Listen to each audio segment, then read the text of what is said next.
Hi, my name is Kristen Haas Curtis. I'm a cartoonist, and I'm here today to draw the Wife of Bath with you from Chaucer's Canterbury Tales. So let's get started. The first step is always going to be to draw with pencil. And this is the stage where you're going to want to think about making big, loose lines and simple shapes to get an idea of where the Wife of Bath goes on the page. You also have a template available to copy if you don't want to start this step on your own. But there really is no right way to do it, so I encourage you to give it a try. Notice I'm doing very simple triangles for legs, simple round shapes for a torso and for hips, and an oval shape for a face. I've added in 2 little feet, and we're now going to add arms and very simplified hands.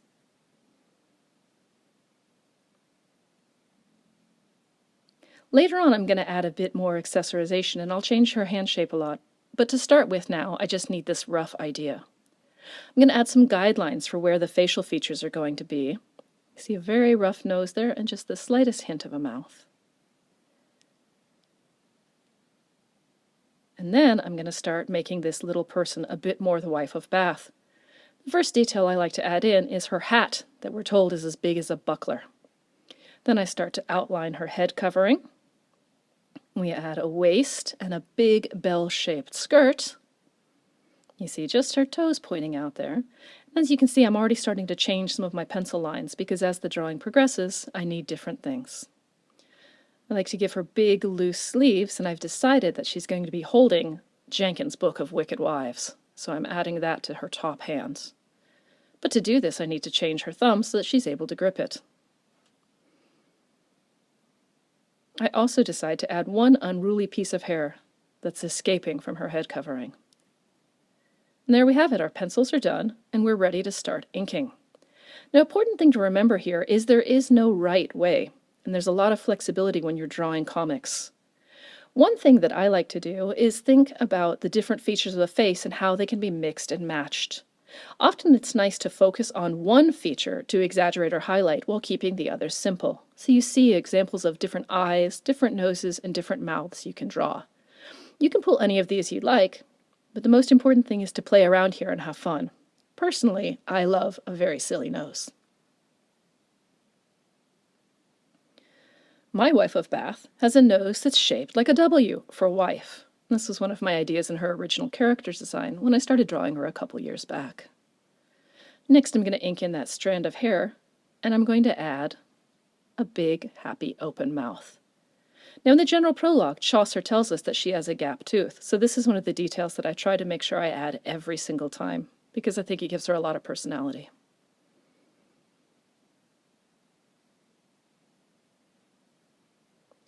I'm going to add the brim and outline the rest of her big hat, and then move on to do the rest of her head covering and her clothing.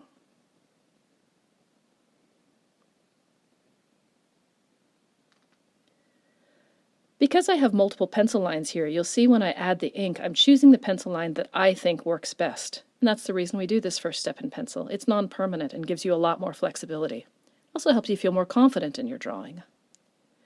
I've added the bottom of her skirt and those toes peeping out. You see I've changed that top foot for the 3rd time now. And we are done with that stage. Our Wife of Bath is now on the page. The next step is to erase all of that pencil, and this is one of my favorite steps, because for me this is when the drawing really starts to come alive. After I erase, I use a brush to remove the debris from the paper, because sometimes when you wipe it off with your hand, you can either smear your ink, or you can add a little bit of the oil that's on your hands behind, which when you go to add color can cause difficulties for you.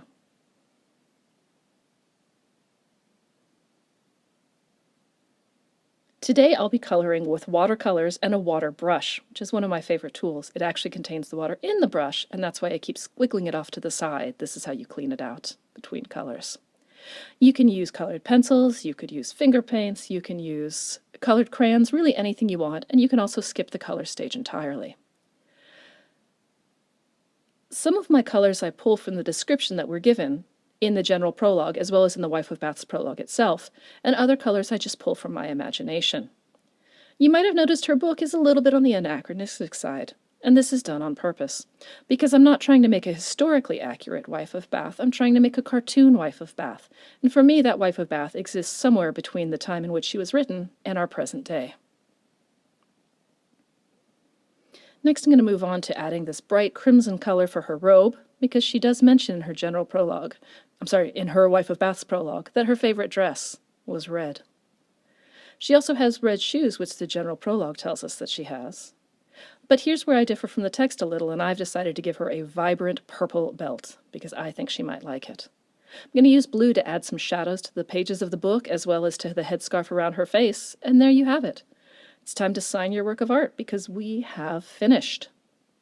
But wait, at the last minute I decide that I want to add a little green to the background, because I like the way that this really makes the red of the dress pop. And there's the Wife of Bath. What pilgrim will you draw next?